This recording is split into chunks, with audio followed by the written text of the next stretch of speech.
Hey,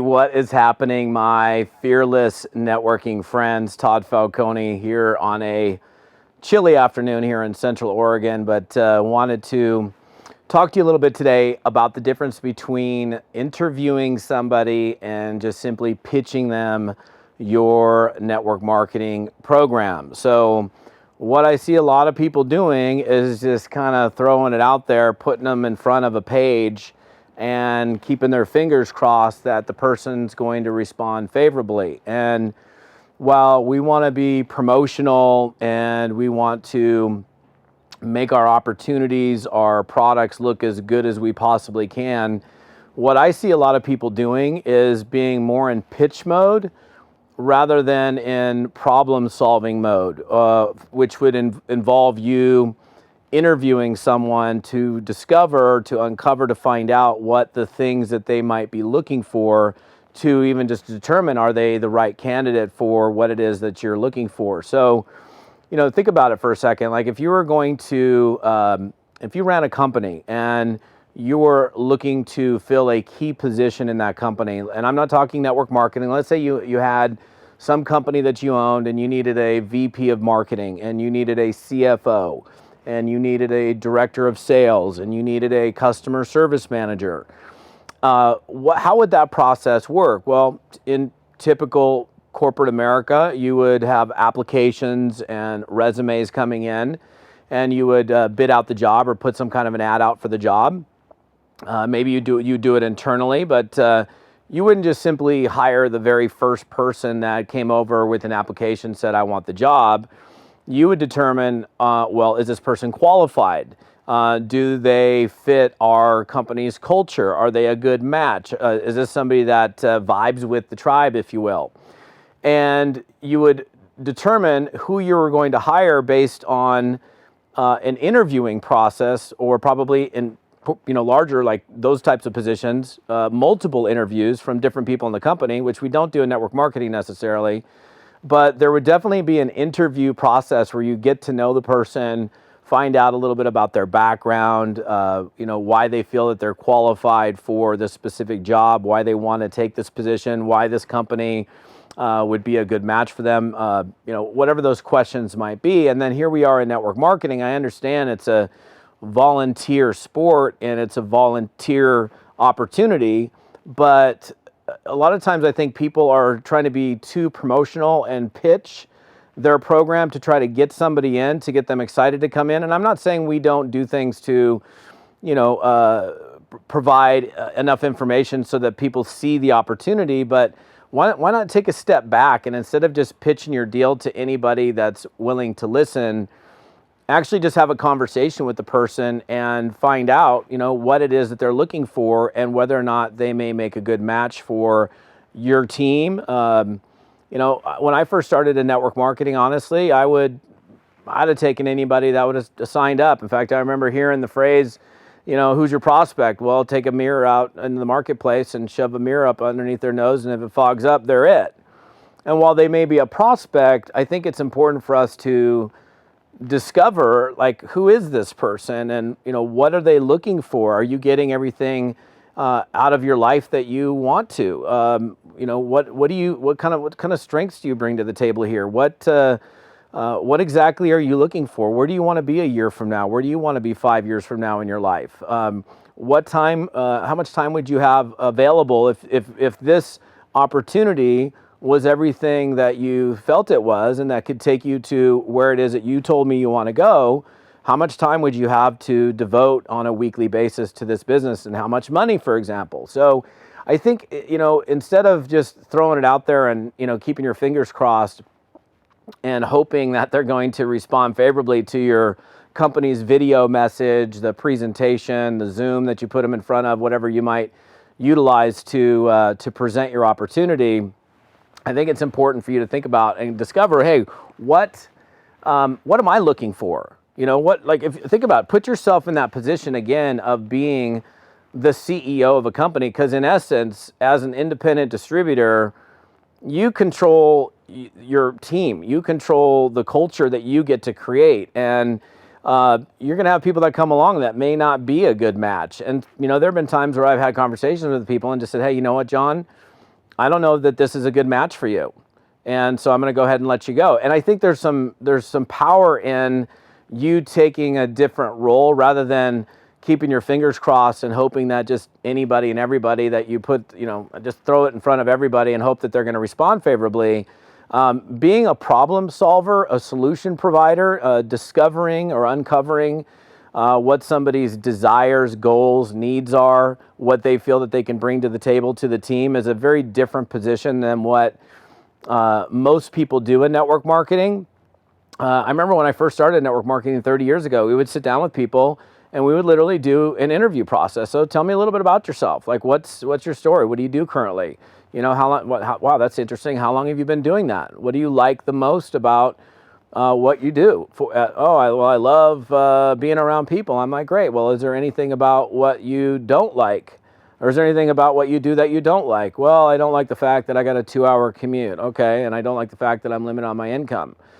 All right. So then you could come back with something like after, and I'm not saying those are the only questions, but you might be able to come back with something like, look, if I could show you a business that would enable you to still, have that, that social interaction that you said that you love with your job, and you didn't have to commute and you could make X percentage more than you are currently, which is another thing I think is really important for us to understand is sometimes we honestly can scare people out of network marketing because the money is so big, the potential earnings are so big that if you came back to a person that's making like $40,000 a year and you said, hey, if I could show you how to make 40 grand a month, that might scare some people because it's so far outside of their current scope of reality. And maybe like they've made no more than $40,000 a year in their entire life, and here we come back to them with 40 grand a month. Then they may go, oh, well, that's all of a sudden it's so far outside of their own reality that they won't even believe it. They go into shutdown mode. So as we move into this new year, I would say to you, don't worry about walking on eggshells with your prospects. I think a lot of times people are so afraid that they're going to lose the person if they ask too many questions or if they get too intense with them, if you will, that, I'm just going to get them in front of the presentation, let the presentation do its thing. I think you're in a more powerful position when you sit down with an individual, and I don't mean necessarily sit down one-on-one. It could be a phone conversation. It could be a Zoom. It could be some type of interaction. I do think, however, that when you're doing some type of an interviewing situation, engaging somebody, and like you're essentially qualifying this person, you're trying to figure out, hey, is this a person that I want to work with? Is this a person that deserves the CEO or the CFO or the CMO or the director of sales position? Are they qualified? Or do they vibe with the tribe? Are they our kind of people? Is this somebody that I want to spend time with every single day? Or I'm not sure if this person really fits in with our crew. And culturally, all companies vary. So I just think it would be wise for you to assemble a list of questions that you can write down. I got somebody walking behind me on the golf course. That doesn't happen very often in the middle of winter, but I think you'd be better off if you took the time to ask them some questions and identify who this person is, what their desires, needs are, what's their core motivation, what's the thing that, why would they even look at considering doing a network marketing business?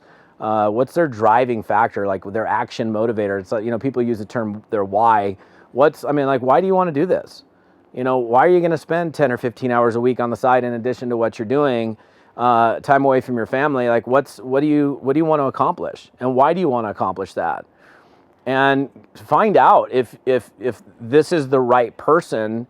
And that's, to me, is a much more powerful role to play than, hey, let me just throw it out there to you and hope that you're going to respond favorably to the message, and I don't know anything about you. And I see it's done all the time, especially in a day and age where people utilize social media so extensively, where it's like we're communicating, but we're not really communicating necessarily on a one-to-one basis. And I'm not knocking social media. I think it's great. I'm on it every day.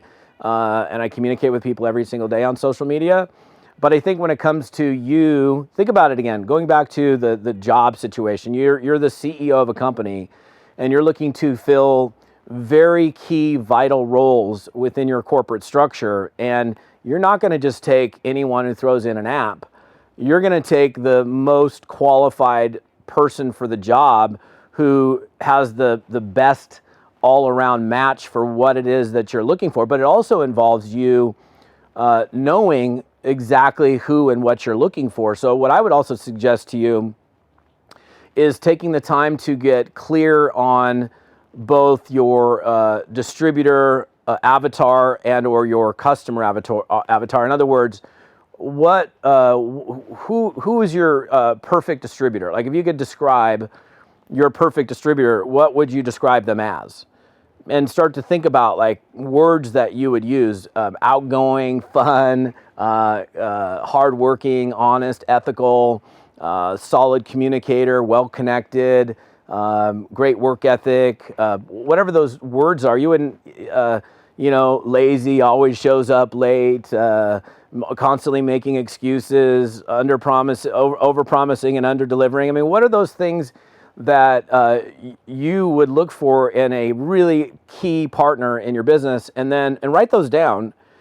And then the other thing that I would suggest doing is asking yourself, well, where are those people that fit those categories? Like, where do we find those types of individuals, right? So, when I started doing this years ago, it's actually one of the things that led me into recruiting professional people, because I started thinking about, well, I want somebody who understands sales, who's money motivated, who has solid communication skills, who doesn't have a problem drumming up business and prospecting and putting themselves into a slightly uncomfortable position, who has a risk tolerance, which is what led me into that whole concept that you guys, if you plugged into me for any period of time, know that I'm just a raving fan of specifically talent scouting, because that's what we're doing anyhow, right? Like, we are looking to put a team together of the best caliber, hardest working, driven, motivated, honest, ethical, whatever those other phrases or terms that you could put in.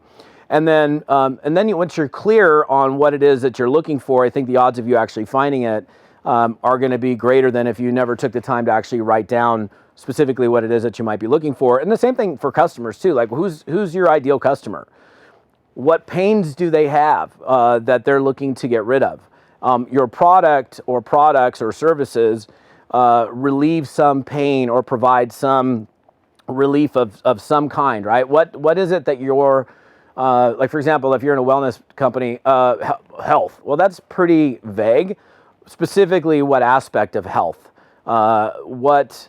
Is it weight loss, more energy? Is it whatever? I'm not going to get into any more details. That's something that you need to know. Like, what specific problem or problems do your products and services alleviate?